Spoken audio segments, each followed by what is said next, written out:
Baiklah, pada kesempatan ini saya akan memaparkan tentang proses pembelajaran pada materi jaringan pada tumbuhan di kelas 11 MIPA mata pelajaran biologi.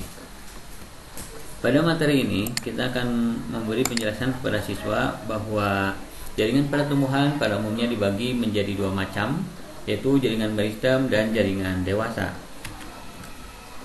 Jaringan meristem adalah jaringan yang sel-sel penyusunnya bersifat embrional dan terus-menerus membelah. Ciri-ciri jaringan meristem ini diantaranya sel-selnya selalu membelah, bentuk dan ukuran selnya sama, kayak protoplasma, dindingnya tipis, dan lain-lain. Jaringan meristem ini dibagi menjadi dua macam, yaitu jaringan meristem primer dan jaringan meristem sekunder.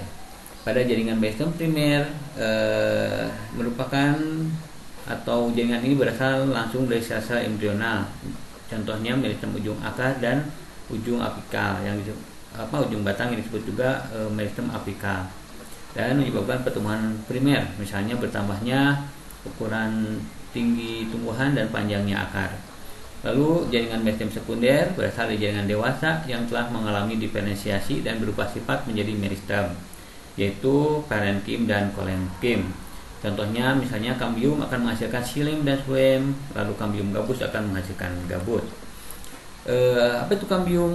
Kambium merupakan lapisan jaringan meristematik pada tumbuhan yang sel-selnya aktif membelah dan bertanggung jawab atas pertumbuhan sekunder tumbuhan. Kambium ditemukan pada batang dan akar.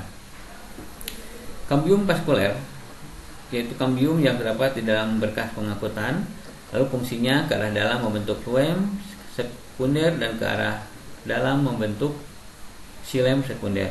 Kambium intravaskuler, kambium yang merupakan kambium yang terdapat di antara dua berkas pengangkutan yang fungsinya membentuk jari-jari empulur.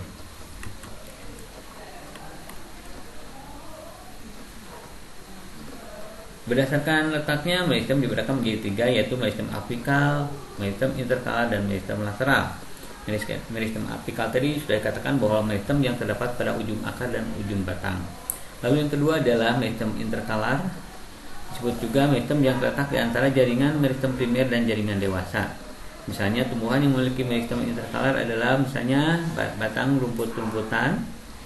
Pertumbuhan sel meristem interkalar menyebabkan pemanjangan batang lebih cepat sebelum tumbuhnya bunga.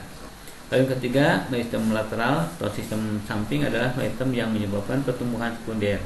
Pertumbuhan sekunder adalah proses pertumbuhan yang menyebabkan bertambah biasanya akar dan batang tumbuhan. Meristem lateral disebut juga sebagai kambium. Dan di sini ada gambar yang menunjukkan bahwa adanya penambahan tinggi tunas oleh meristem apikal yang ada di ujung batang, dan penambahan pertambahan panjangnya akar juga disebabkan oleh meristem apikal yang di ujung akar. Nah, lalu jaringan dewasa yang kedua merupakan jaringan yang terbentuk dari hasil diferensiasi dan spesialisasi dari sel-sel hasil pembelahan jaringan meristem. Ciri khasnya telah mengalami diferensiasi, lalu umumnya tidak membelah lagi, dan bentuknya permanen. Rongga selnya besar, dinding sel sudah mengalami penebalan. Misalnya pada jaringan epidermis yang pertama. Pada jaringan epidermis ini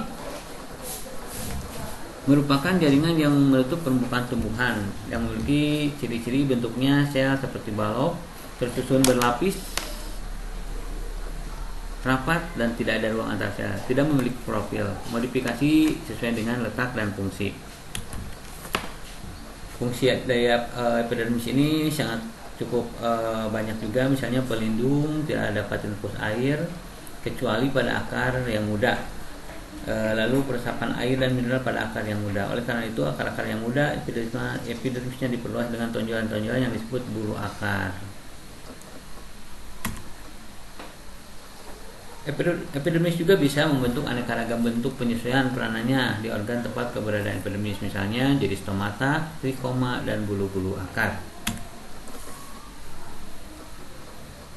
Nah, mungkin itulah sebagian pemaparan daripada pembelajaran pada materi jaringan pada tumbuhan ini.